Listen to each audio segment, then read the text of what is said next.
only vultures can fulfill empty promises is what they hear. No running water from year to year. Hearts that no one desire. That if there is a Messiah, someday there's a whisper to prayer. Come on, always parents can't see 10 people in a one-bedroom shanty. Boss to sell on the pavement. No vacancy, no employment. Get a firecracker from gunshot. Let us know when things get hot. Afraid to look out the window. So your voice is strong. I hear you. Sing the chorus. Yeah. Oh. Voices from the ghetto. Crying. They're crying. Yeah. Voices from the ghetto.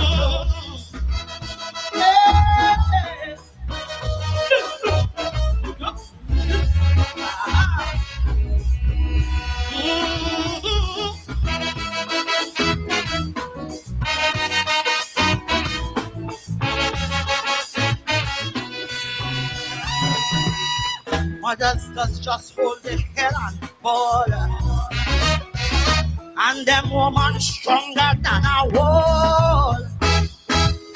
A big pusher iron your daughter. Son in jail for manslaughter.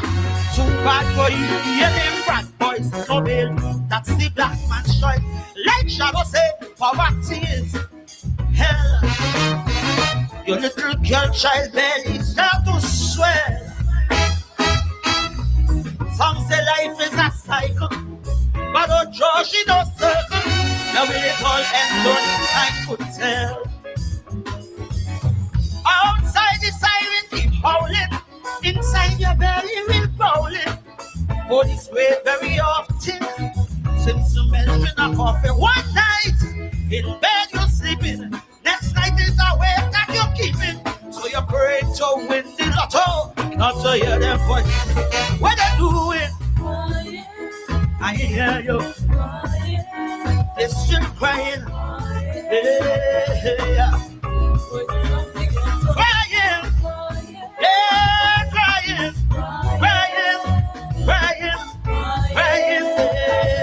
Yeah.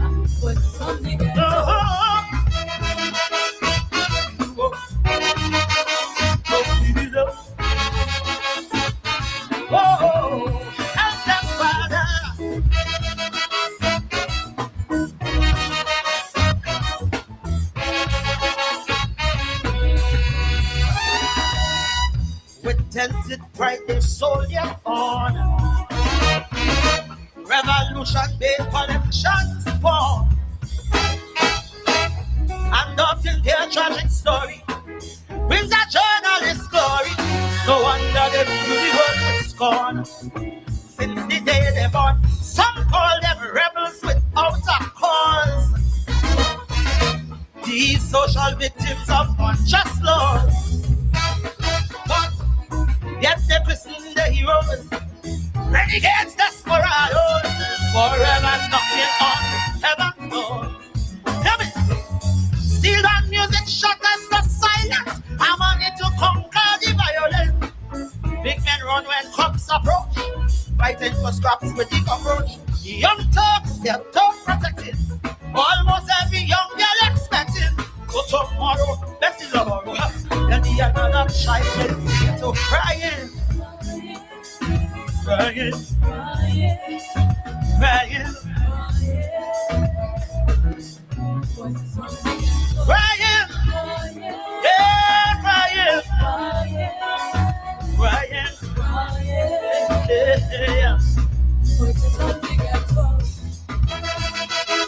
Give me the hope.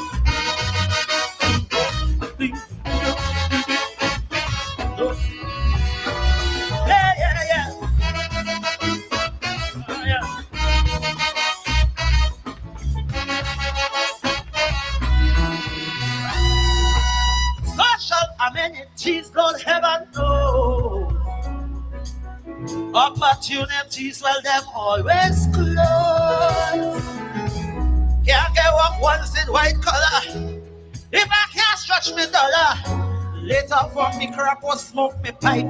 Start rush out of death and gripe. Life does rape, dignity and pride. Till there's only bitterness left inside. And every day is a hustle. Arguments are settled with muscle. Till you're 6 feet deep by 3 feet wide. Watch. Children, should life keep on drifting? Something they're smoking or sniffing. Maybe they're trying to forget this life of misery and regret. No one to come to the rescue except Capleton and Bushu. So they boom boxes the Lego. The drum out voices in there, so they're crying. They're still crying. They're crying and they're crying. Crying and they're crying. Yeah, yeah. Voices from the ghetto. Crying. Crying. Crying. Crying. Crying. Crying. Yeah. Voices from the ghetto. Now will it all end on I could tell. Outside the siren keep howling. Inside your belly will growling. Can't get walk once in white color. If I can't stretch me dollar, later from me crap or smoke me pipe. Start rush out of death and gripe. Life does rape, dignity and pride. Till there's only bitterness left inside. And every day is a hustle. Arguments are settled with muscle. Till you're 6 feet deep by 3 feet wide. Watch. Children, should life keep on drifting? Something they're smoking or sniffing. Maybe they're trying to forget this life of misery and regret. No one to come to the rescue except Capleton and Bushu. So they boom boxes the Lego. The drum out voices in there, so they're crying. They're still crying. They're crying and they're crying. Crying and they're crying. Yeah, yeah. Voices from the ghetto. Crying. Crying. Crying. Crying. Crying. Crying. Yeah. Voices from the ghetto.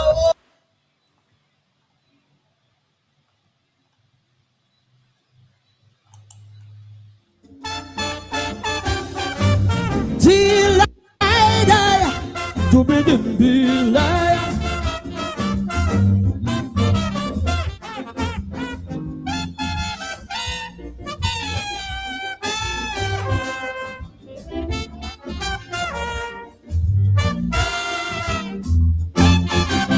You want to help to mind your family.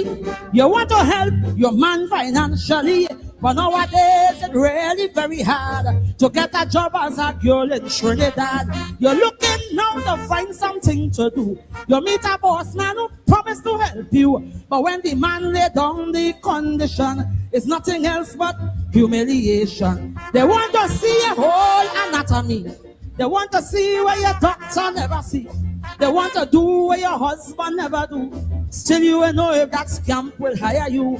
Well, it is all this humiliation to get a job these days as a woman. Brother, they could keep Their money, my honey, and die with my dignity. not at all.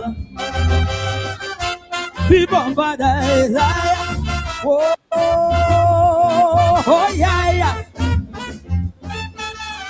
Badam, bibam, didum, bidaya, babadamay.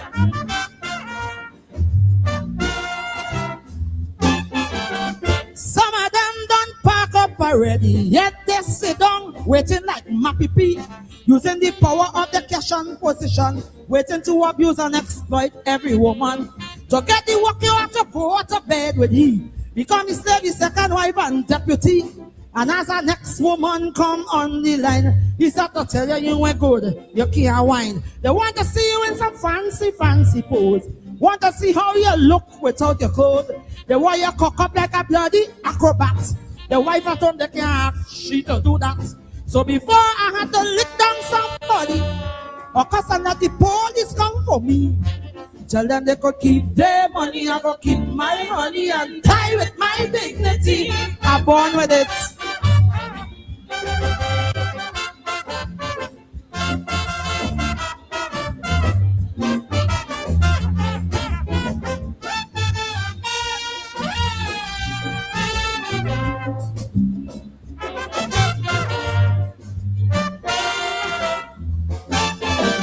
Looking for work, you might bounce up a fellow who might be looking quite handsome and macho. You tell yourself you want to work with him, so you decide you go try a ratchy fee. But when you're done, it's then you get to know he wife leave him and gone long time ago. With all the cash he have, he's a failure. The man ain't nothing but a blinking sukuya. He want to feel up your navel and your breast. He want to see if you are lower on your chest. The things he want to do you with his hand, like if he's searching to find the promised land. I am a woman, I don't make any skylark. Before I slap you and you die of heart attack. Glasses, keep your money. Keep my honey and die with my dignity.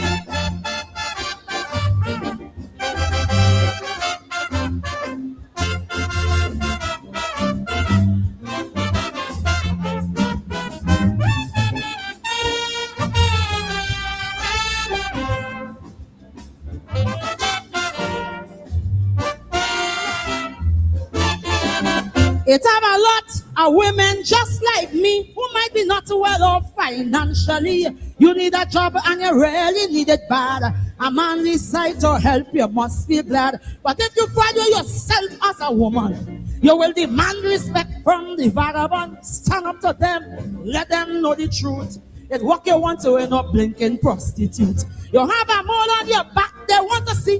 They want to see if you have marks on your belly. They want to know how much man you had before, and if you're strong enough to take any more. I have my pride and I have my ambition. I want to hold my head up high as a woman. So tell them they could keep their money, I will keep my money. Honey and die with my dignity.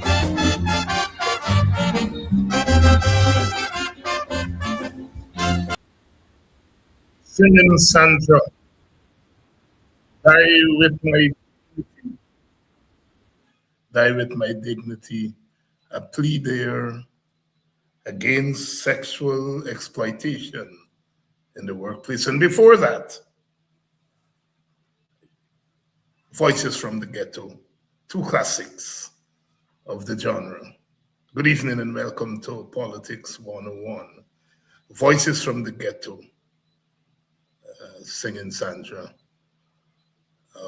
Sandra Devines. Good evening to everyone and welcome to our midweek edition of Politics 101. It's a Wednesday night.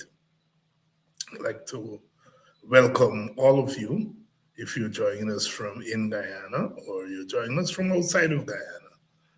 Wherever you are, a special good evening, a special good night, a special good afternoon in some parts of the United States. I know in Arizona it's still 4 o'clock, so it's still afternoon.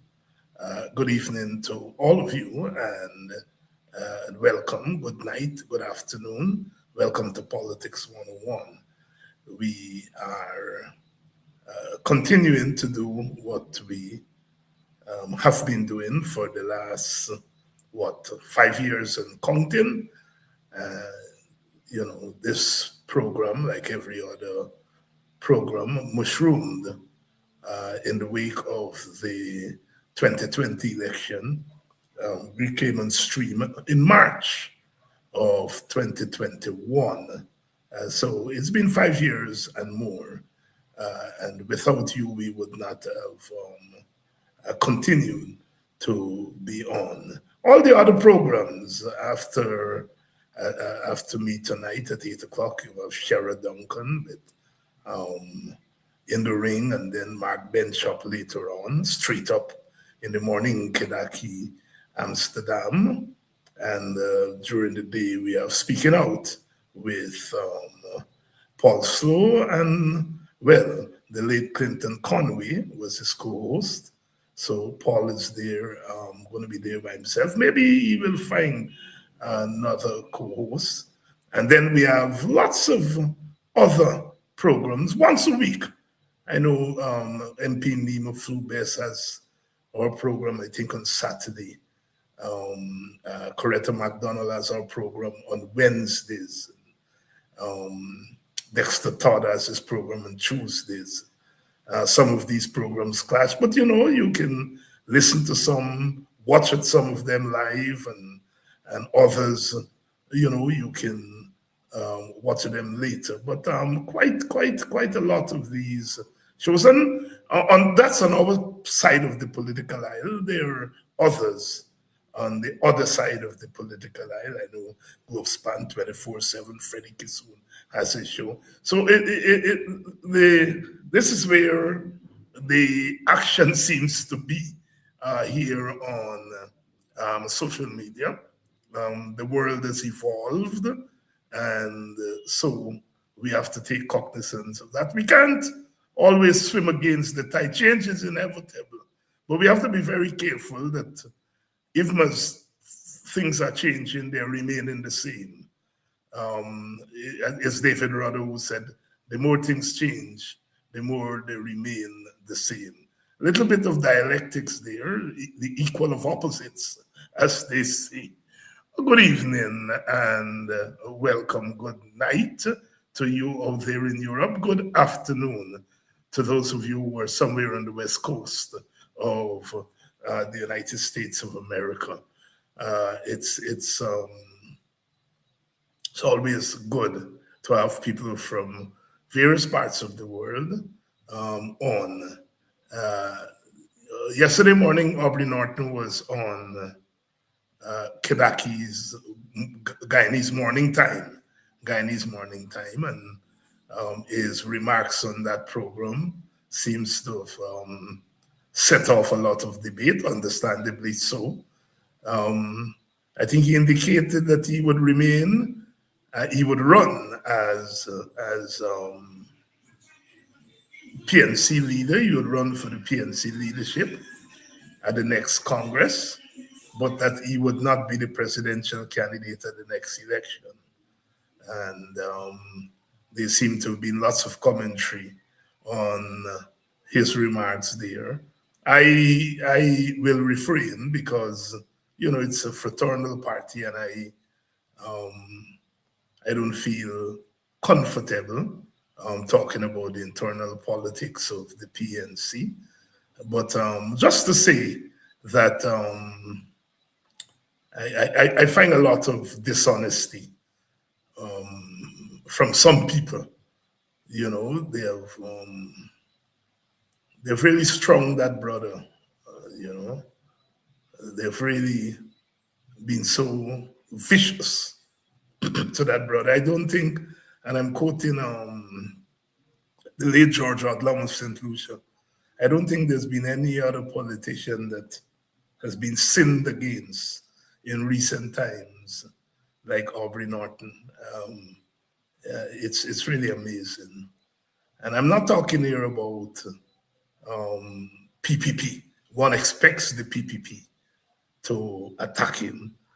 I'm talking about people,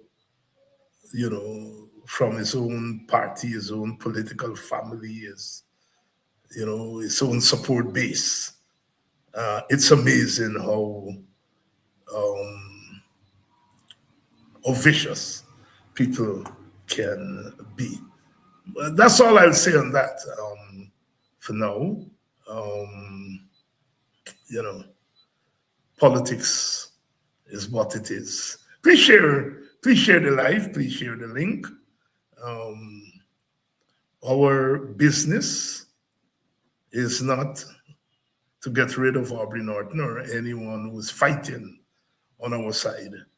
Our business is to get rid of one-party rule in Guyana, and that means getting rid of the PPP as the single rulers in our country.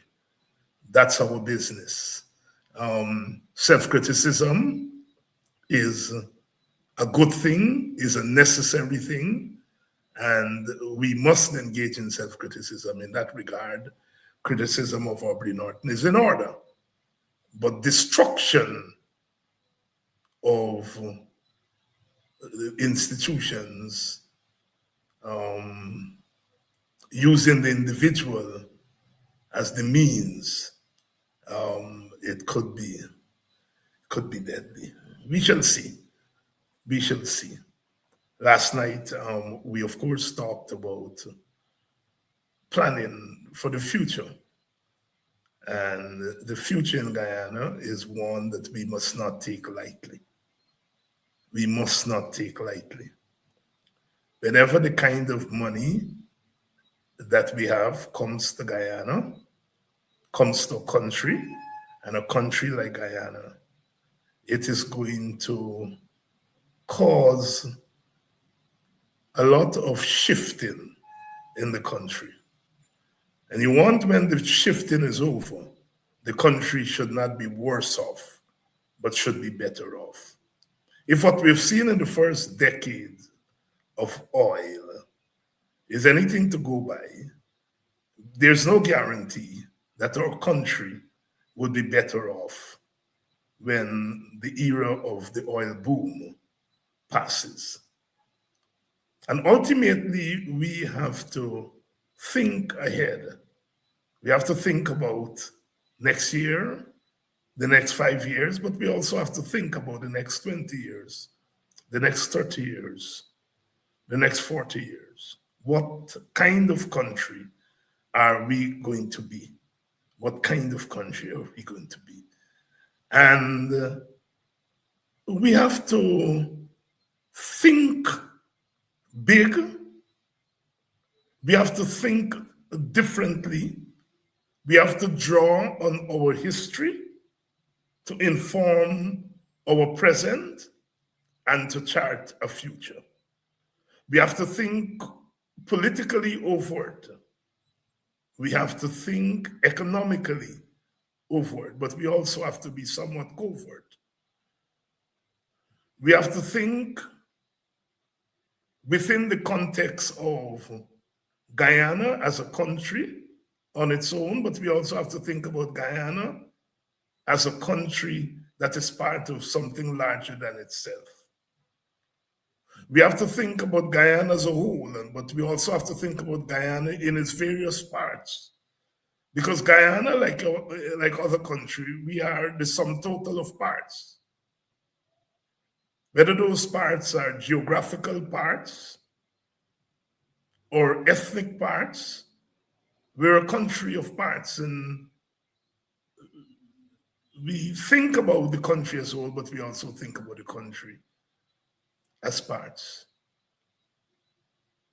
And I have expressed my own fear about what our country could look like in 30 years, in 40 years, in 20 years, if we continue down the trajectory that we're going. Clearly, our country is destroyed, but not our country, but those who have been in government in the last 30, 40 years have destroyed institutions and practices. Elections, as I said last night, are no longer contestation with the end of becoming a good country. We have destroyed elections in Guyana. A vote can now be bought. Votes can now be bought. That is going to be the norm going forward. I don't know how we're going to stop that drift. If people think that they can sell their votes for money in a situation of impoverishment, in a situation of alienation, people are more likely than not to sell their votes. How do you reverse that? Even if you were to get rid of poverty, it will take a little bit of time to get people out of the habit of selling votes. Once you sell your votes, the elections no longer are democratic.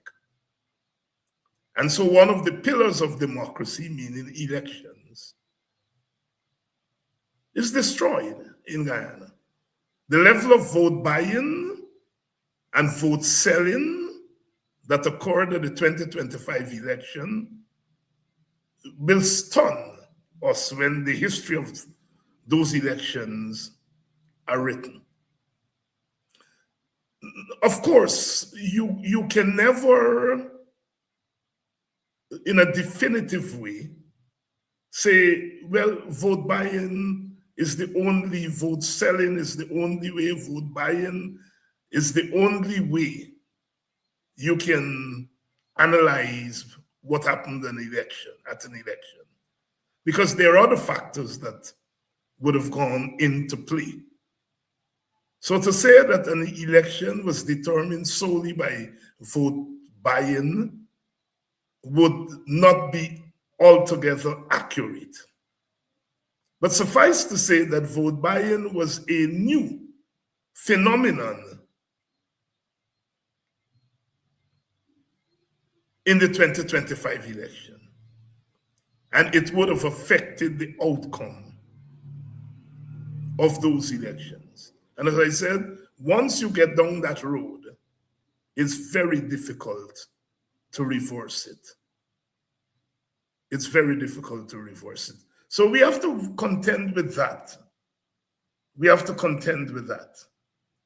And if vote buying is normative, then the conditions in which votes are being bought and sold, those conditions themselves will become normative.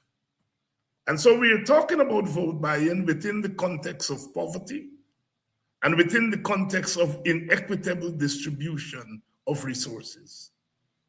So I am arguing that if a party benefits from vote buying, then it has an interest in keeping the conditions in which it becomes easier to buy votes. And I am arguing that the level of poverty, the IDB puts it at 58%. It could be higher than 58%.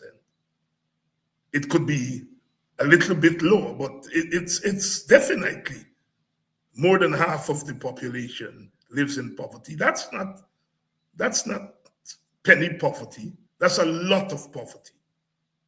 It means that you're in a community and you wake up in the morning and you look to your left and you see poverty. You look to your right, you see poverty. You look in front of you, you see poverty.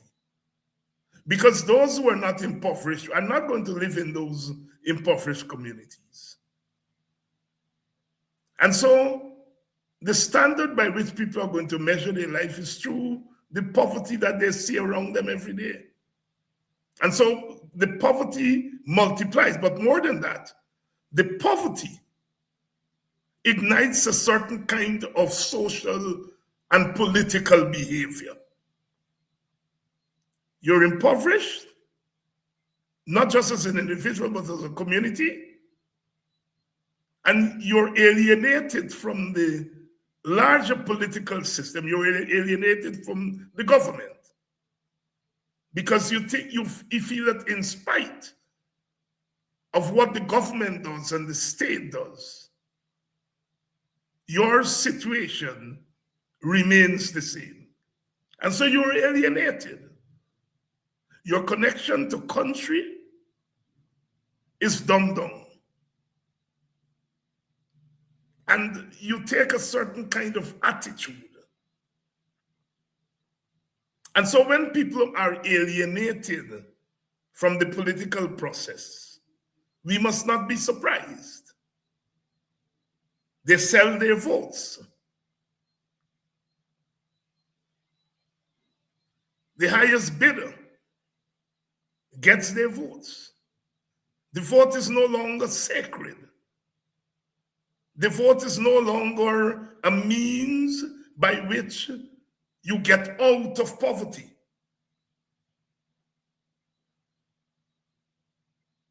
And so we are developing this new attitude to politics, this new attitude to the state, this new attitude to the society around us.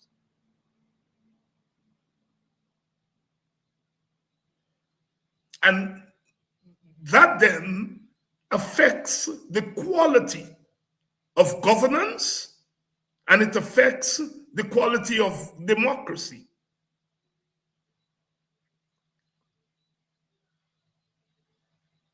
It is very, very difficult in Guyana today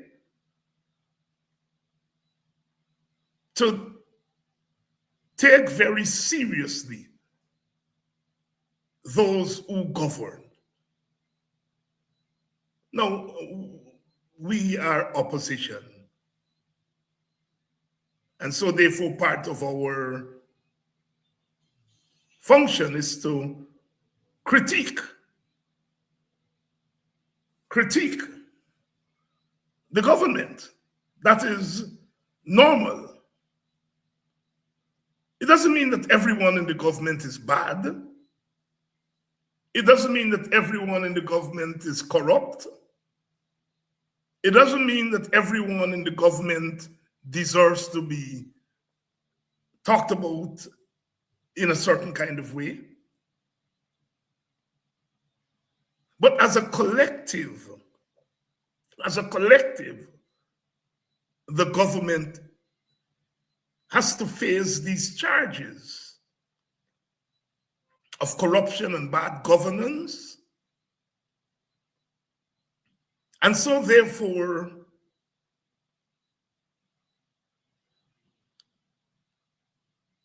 we have to come to an understanding of the danger that the government represents. The danger that the government represents. And that danger is compounded by the kind of money that the government has access to and the way in which the government is prepared to use that money. The way in which the government is prepared to use that money. It uses the money partly to cement a new class of mega rich people. The thing is that we have always had the mega rich. In every society they're there. The danger about the mega rich that is developing in Guyana right now is the mega rich belongs largely to one ethnic group. And that's the great danger. It's like all house upon all house. You already have the rich getting richer and the poor getting poorer. But the rich of one ethnic group is getting richer than even the rich of other ethnic groups. When you look at the Portuguese and the East Indian rich, even if there is a small section of rich Africans and rich Amerindians, they lag far behind the others. So the danger of this accumulation that we're seeing happening here is that it is not sustainable except by force. Except by force. And even with the force of the state, ultimately, it is not sustainable. Yet, it could reach a point where it has become so normative and so fixed that it becomes, although it's not sustainable, it becomes difficult to dislodge. It becomes difficult to dislodge. And one of the trends that we have to fight against is that there's this hierarchy, and that some groups accept their place in the hierarchy. So that there is a tendency in the African community, I don't know how widespread it is, but it's there. They say, look, the PPP will be in power forever and forevermore. We are never going to get in power, meaning our African parties are never going to get in power. So let us look after ourselves as individuals. As I said, I don't know how widespread it is, but I know it's there in the African Guyanese community. And in the process of looking after yourself as individuals, you take what you get, you accept the lowly place on the ladder. Some of you would have heard about Booker T. Washington. And Booker T. Washington, at the turn of the 20th century in the United States, argued precisely that. He said to Black people, don't bother go and get no university education. Don't bother fight for civil rights. Just accept your place. Go learn a trade and accept your place as second-class citizen and accumulate whatever you can accumulate from there. Generally, that was his argument. W.B. Du Bois, who was his contemporary, argued, on the other hand, that look, invest in education. And he came up with the notion of the talented 10. That, go get a university education and then come back into the community and lift the community. He also, Du Bois argued that do not accept your second-class citizenship. Fight for equality and equity. Fight for civil rights. And so in some regard, the Booker T. Washington thesis has crept into the Black community. And you may ask, how did it get there? It get there because some PPP people, especially those Blacks who have gone into the PPP, they preach that doctrine to the Black community. Well, there are opportunities under the PPP. You are better grab the opportunities. And then you ask, what are the opportunities? You get a $2 million to build a little concrete strip. That's the opportunity. And so they preach that thing. That I don't even think that some of them have read or studied Booker T. Washington. But the Booker T. Washington thesis has survived the years. And so it's there. These, mostly the Blacks from the PPP, who, preach to the Black people, come and accept what the opportunities, and you have to, and people don't ask, well, what are the opportunities available to me, and how do those opportunities compare to the ones that are available to others? And so we have this tendency, as I said, I don't know how widespread it is in the African community of accepting the little and accepting your place at the bottom of the social and economic hierarchy. Those things we have to fight against. We have to fight against, because we cannot leave them like that. Because if we leave them like that and say, well, it's only a small section of the African community, it's not a large section, and so we leave it. No, those things could grow. I have my ear out whenever I go out and I listen to people. And there is that conflict, especially among the young Africans, because they know there's a lot of money circulating. And they live in an era where money matters, and they know that. And so there is a conflict. On the one hand, they're aware of discrimination against them as black people, but on the other hand, they look around and they see their Indo-Guyanese counterparts doing better.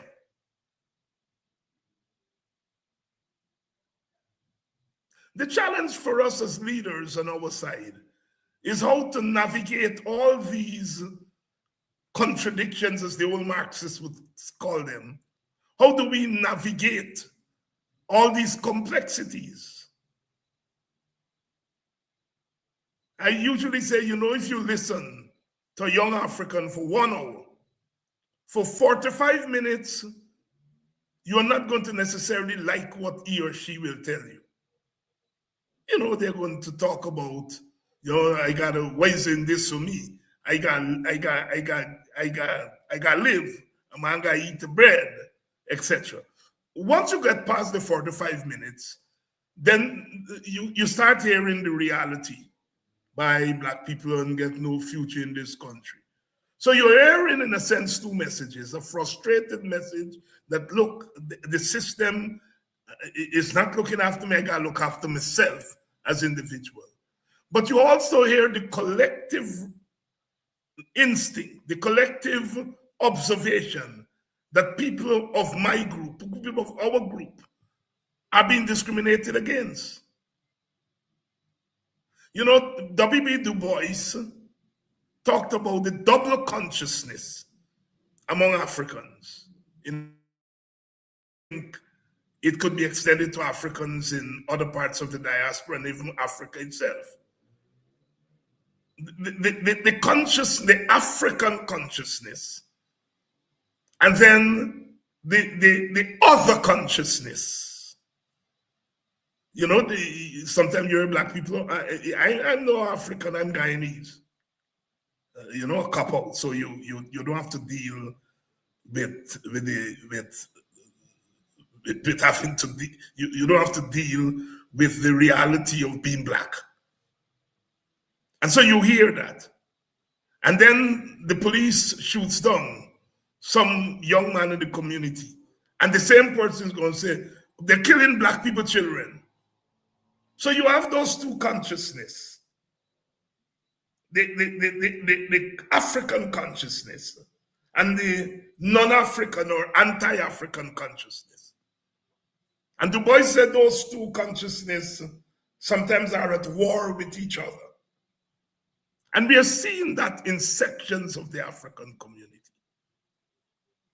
This double consciousness, this two-ness. The problem is that I don't think as a political leadership, we are confronting the reality of what's happening in the African community. That is why we were so surprised when a section of that community voted for the new party win. It took all of us by surprise. Because we some more than others, but because we didn't understand what was happening in the community, we were dealing with political correctness and not dealing with the reality of what was happening in the community. I think this is where the PPP, is better in dealing with their constituency. Because the PPP does the political correct rhetoric, and that is for us. But in the community, they deal with the realities of their constituency. They know when to ease, they know when to press. They know the messaging. They don't deal with their constituency as some non-identified group of people. They're better at it than the black middle class leadership. And so things happen within the black community that we are not aware of. we are not aware of. I'm always, like I said, amazed. You know, you're going to keep a meeting in Buxton, 99.99% of the people there in Buxton, and you'll hear our leadership will say, well, you have to have an Indian, and so on. And I'm not saying that an Indian should not speak in Buxton, but you're going there in Buxton to speak to an African Guyanese community.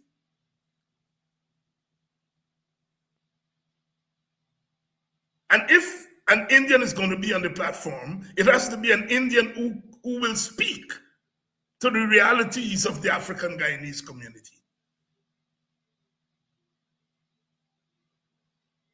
If you look at the PPP, and I'm not saying that we should take example from them, all those who are jumping from the PNC and going over to the PPP is not going to carry them deep down in Port Moran to talk to anybody. You're going deep down in Port Moran, you Zulfi and them by going in there, and Barrett and them, they ain't taking them chap that's gone cross. You may have a big rally and you'll give them a little 2 minutes, 3 minutes on a big plat rally in somewhere. But when you're going into the community, the belly of the community, you are taking them.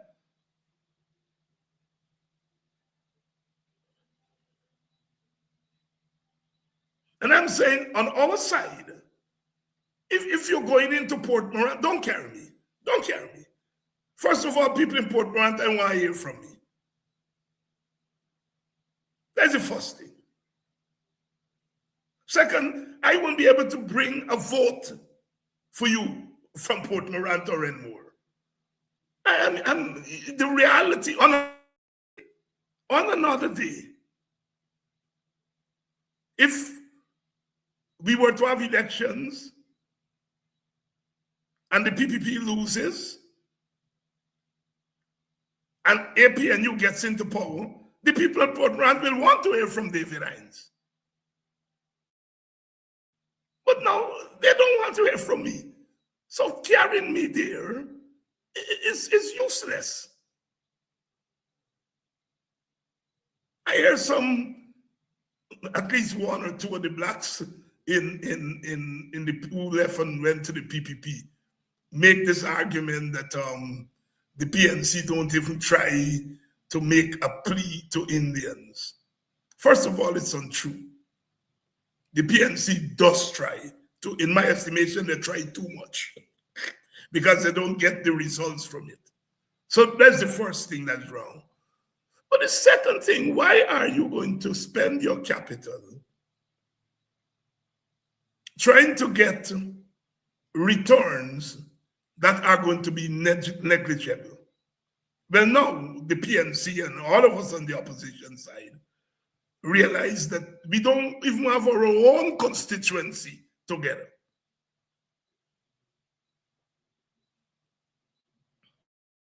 Spend capital among our constituency. We spend capital. We didn't employ the capital in the right way because we didn't have a clue what was happening among our own people. Because I would think that the energies that we spent trying to get crossover votes, we didn't realize that in our own community, people were crossing away from us. While we are going after 1,000 Indians, we found out that 70-something thousand Africans ran away from us. And they trick us. You know, these Indian commentators, they trick us. If you want to win, you got to get crossover votes. All right. You may go after the crossover votes. You may get 3,000 crossover votes. We now learn that we may get 3,000 crossover votes, but we're losing 75,000 of our own votes. And the 2025 election, we didn't get no 1,000 crossover from Indians. and 75,000 of our people gone. We have to do politics differently. And you, the viewers, you, the members of the constituency, you all have to put sense in our head. You have to put sense in our heads. You all have to speak very frankly to us as leaders. You all have to speak very frankly to us when we are doing foolishness. You all have to be able to tell us we are doing foolishness.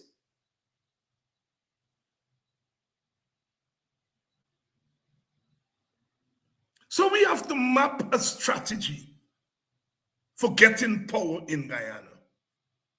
Either my preference is to get our share of power.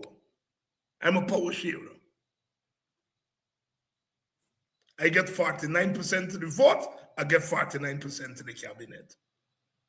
That's my philosophy. Some people believe the winner-take-all system still matters. God bless them. Whether it's by winner-take-all or by power sharing, we cannot survive in this country without power. Bottom line, we have to get power. We have to get political power. We are not going to get economic power using the models that are being used by the PPP. So to get economic power, we have to get political power. While we are waiting on that political power, however, we have to lick down the PPP to expand the economic wealth that are coming to this country, expand them to African people and Amerindian people.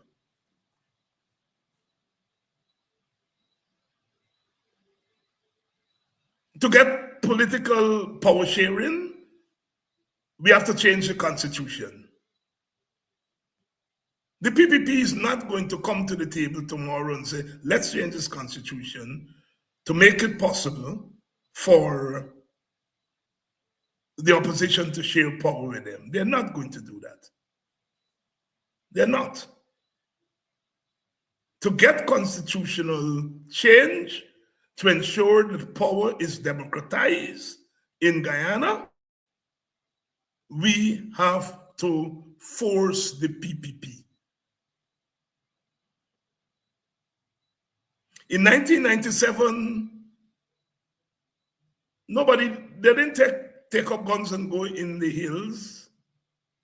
In 1997, 98, Desmond Hoyt put people on the streets. He brought the country to a standstill. He made the country ungovernable. Didn't pick up arms. The arms were the people on the streets. Brought the PPP to the table.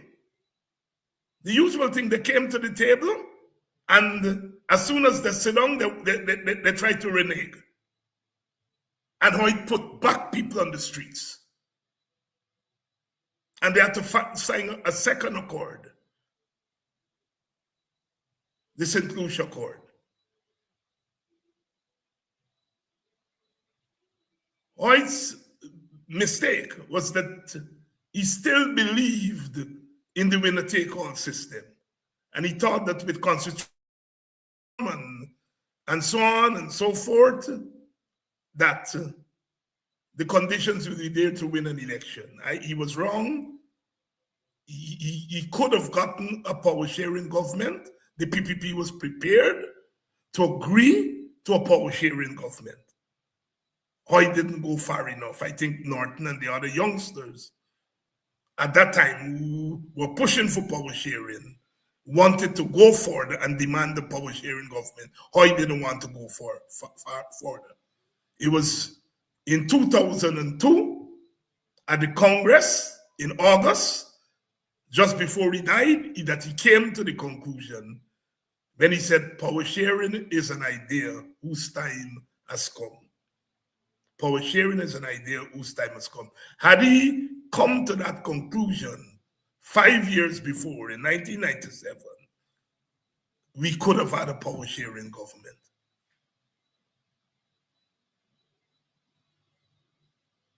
I think our people have become a little bit cynical, and they think that when you talk about power sharing government, you bring in the PPP into your government. No. First of all of us live in this country.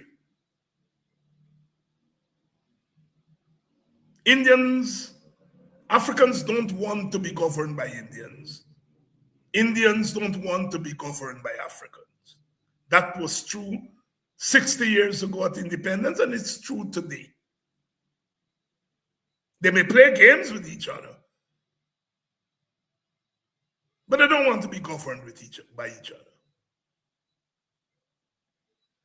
And so the principle behind shared governance or power sharing or consociational government, as they call it in academia, the principle is you're not bringing anybody into your government. The principle is that we don't want to be governed by each other. And so we sit down in the same government and we govern the country together.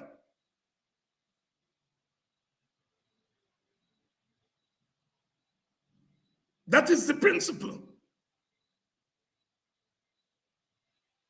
And wherever that has been tried around the world, it has brought some success to the society. We just have to look at Suriname.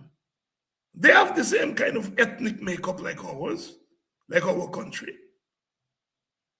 But they have a power sharing system. It's not perfect. But you don't hear Suriname with the kind of hyper ethnicity that we have here. To become president of Suriname, you don't do so with 50% of the vote. You have to get 2/3. Here you can become president with less than 50% of the vote.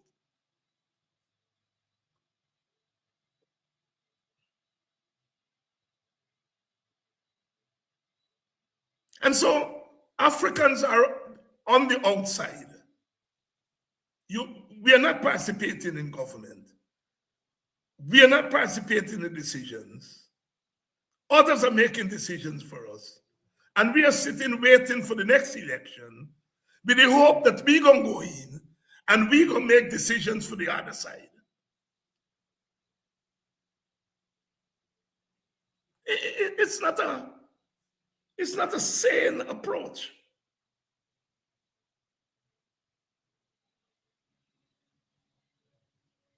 It's better to get 50% of power than to get 0%.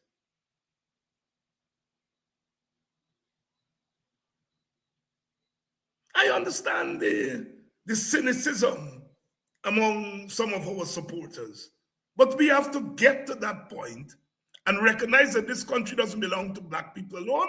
It doesn't belong to Indian people. We know it doesn't belong to Indian people alone. We know that. We don't have to teach our supporters that. But our supporters have also learned that this country don't belong to Black people alone. It don't belong to Indian alone, and if that is correct, it can't belong to Black people alone.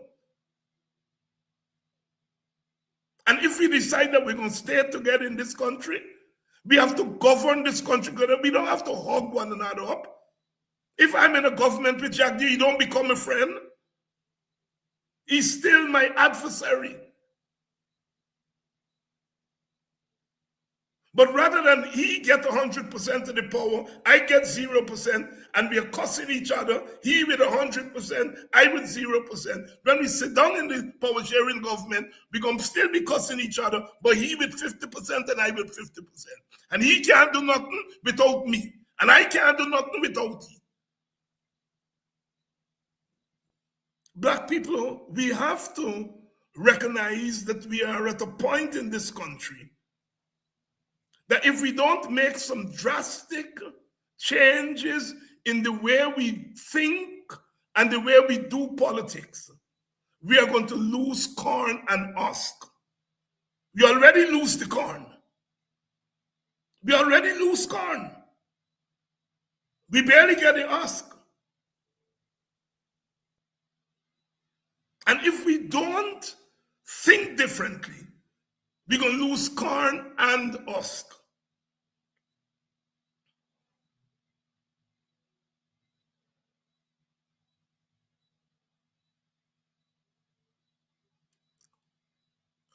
If tomorrow Black leaders get serious and Black people get serious, the PPP comes to the table and we will negotiate a political settlement. You don't got to pick up guns. That was a time in the 70s and so on, the age of revolution. You don't got to pick up guns. In fact, the fear would be the PPP trying to use the guns against us, and that's why we got to tell our brothers and sisters in uniform, don't shoot me. Don't shoot me. Don't shoot nobody. The last time when Brother Ogunse said that, the interpreter said that he was telling the army and the police to turn their guns on Indian people. That's not what he was saying. That's why the case was thrown out. The police and army that are predominantly Black must turn their guns on nobody. They must not turn their guns on anybody. The PPP would love them to turn their guns on Black people. I wouldn't want them to turn their guns on Indians. I do not want the Black police to turn their guns on Indians, but I also don't want you to turn your guns on Black people or Amerindian people.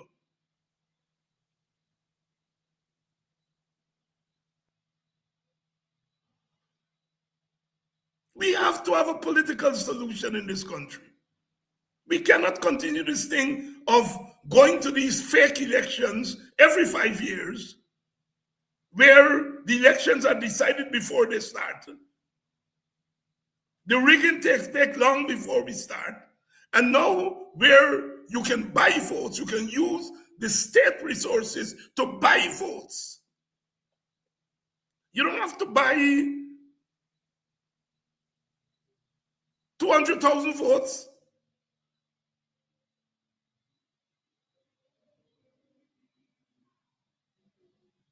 All it takes is 33 out of 65 to win the government. And you buy enough African votes to get 3 seats, you're in business.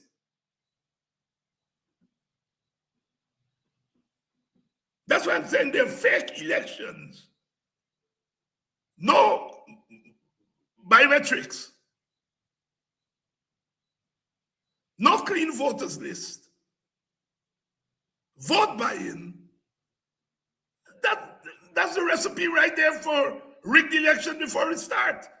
And the white people know that, and they say that, but they say it after the election done. I'm not saying it's in their interest to say it before the election start. Their interest is not our interest. Their interest is stability so that they can make money. We interest is stability so that we can get our fair share of the resources here.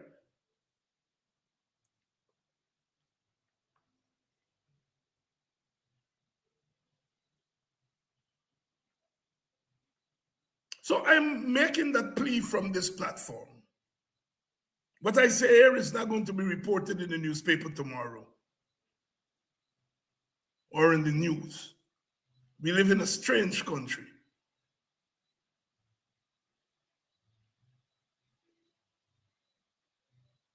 What I say here is going to be heard by the very news people, and it's going to be heard by the political leaders, and it's going to be heard by those among our constituency.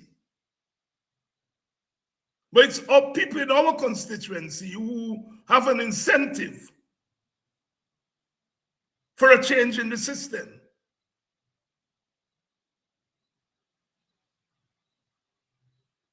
I don't want this thing to explode and black people have to get dread and black people have to break up the country before they get their fair share. I don't want that. I do not want that.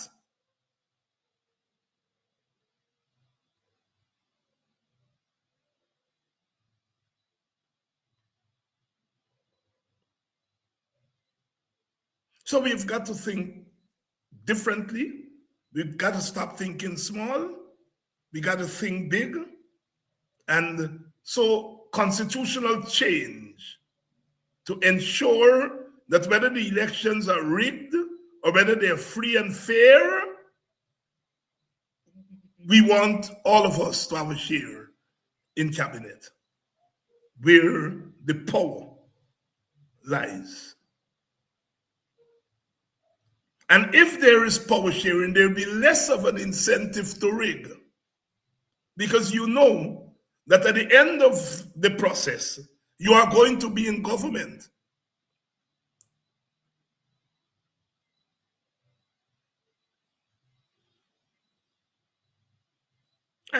There's no joy in being opposition leader because that's what you are, opposition leader. You can't change nothing, you can't influence nothing.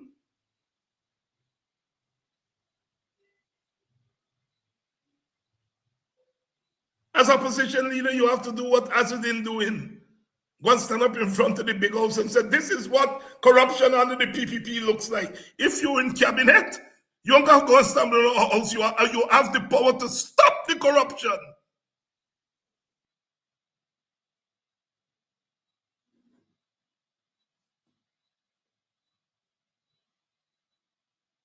You know, Azudin goes and he stand up in the house, in front of the house, and he said, this is what corruption under PPP do. He's just making me feel good. He ain't shifting no Indian person. Because Indian people, I said, yeah, it may be corruption. It may be corruption, but at least we getting some sass.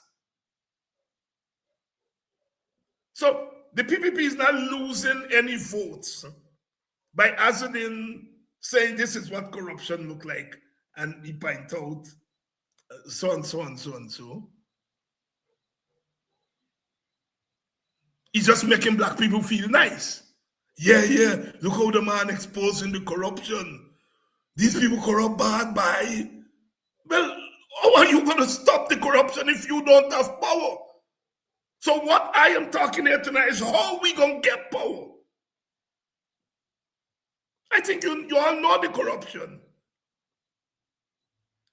Yes, when Azudin stand up in front of the house and he reveal what we are learning is the extent of the corruption, not the corruption. We know that there's corruption. And what he's doing is making us learn the extent of the corruption. The question for Azudin, the question for me, the question for all of us is what you are doing about it.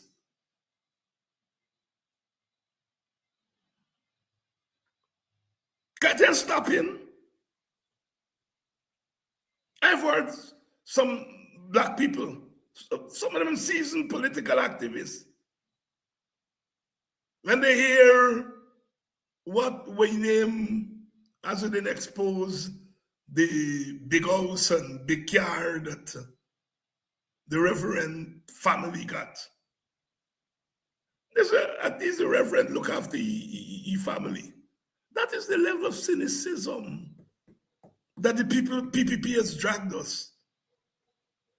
That black people are saying, at least Reverend as a black man, look after your family. And that's the drift that is going on among our supporters that we have to stop. We have to stop.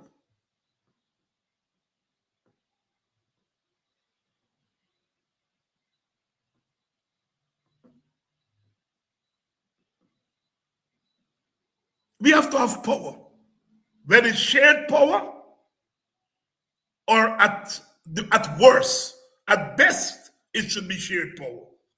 At worst, it should be power by ourselves. I am not interested in power by ourselves because we're doing the same thing. We're going to get power like we did in 2015. The PPP is going to lick the hell out of us when they're in opposition, because when they're in opposition, they're soft. As we saw between 2015 and 2020, they went to the point of buying one of our MPs. We had power, and we had power, political power. We had control of the state, and we didn't think about buying to a PPP people. PPP without power thought about buying, and they did buy.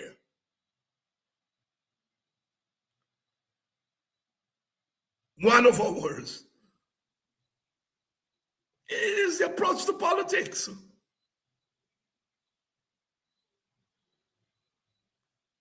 So if we win power tomorrow, the PPP is not going to make it easy for us. They're going to try to buy us, one or two of us again. It's in their thinking.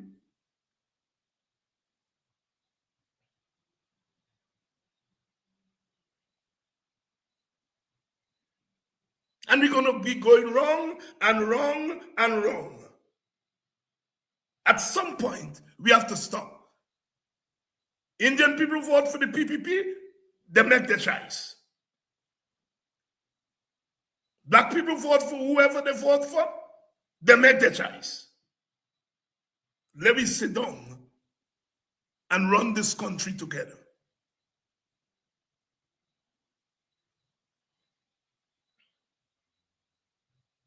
And when we sit down there, there will be no budget with 51% for infrastructure to facilitate corruption and the empowerment of a moneyed bourgeoisie class of one race. That ain't gonna happen in a power sharing government. It ain't gonna happen.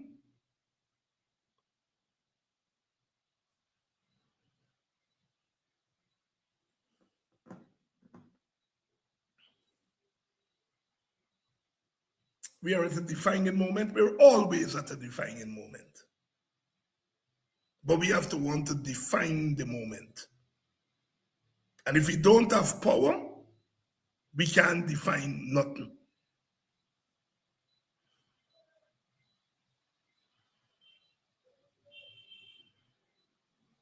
We have gotten too comfortable with people abusing one another.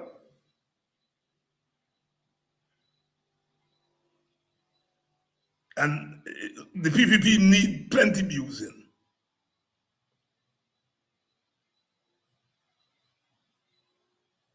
And we aim at PPP corruption, and we need to know about those instances of corruption. But we can know about all the corruption. We can abuse till the cows come home. Unless we get power, we are not going to be able to influence anything.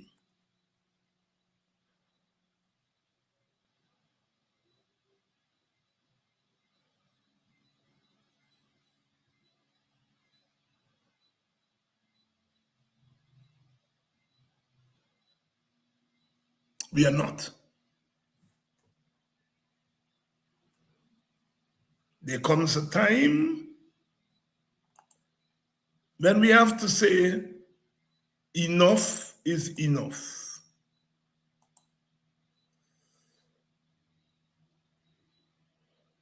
And that time is now. We have to say, enough is enough. And we've got to begin to act. We've got to begin to act.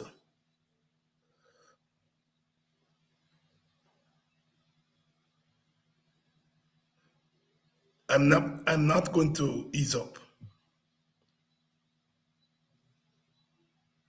We got to act now for now. We want mega contracts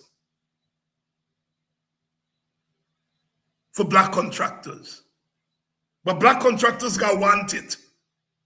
If black contractors want to settle for 10 million and a 2 million, 3 million, that's not doing it. You all are being selfish in an obscene way.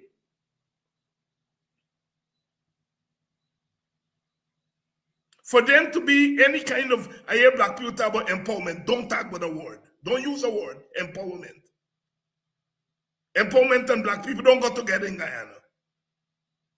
For us to have any meaningful economic shift, we have to have contractors in our communities with mega contract, 100 million, 200 million, $500 million. Is 1.1 trillion. Half of it is infrastructure. If half of the half come to black people and Amerindian people, it will make a big difference. 90% of it and more is going to Indian and Amerindian contractors, not Amerindian, Portuguese, but mostly Indian contractors. If half of it goes to Indian and half go to black people and Amerindian people, it wouldn't be equitable to the nth, but it will make a big difference. But we got want it. We got want it. Black people got want it. When I hear the young people say, I'm looking for it, of course you're looking for it, but you're looking for small it. While you come to parts, you're on the other side looking for a big it. They're looking for a big HIT. You're looking for IT. You're looking for IT it. And they're looking for the big HIT. And they're getting it.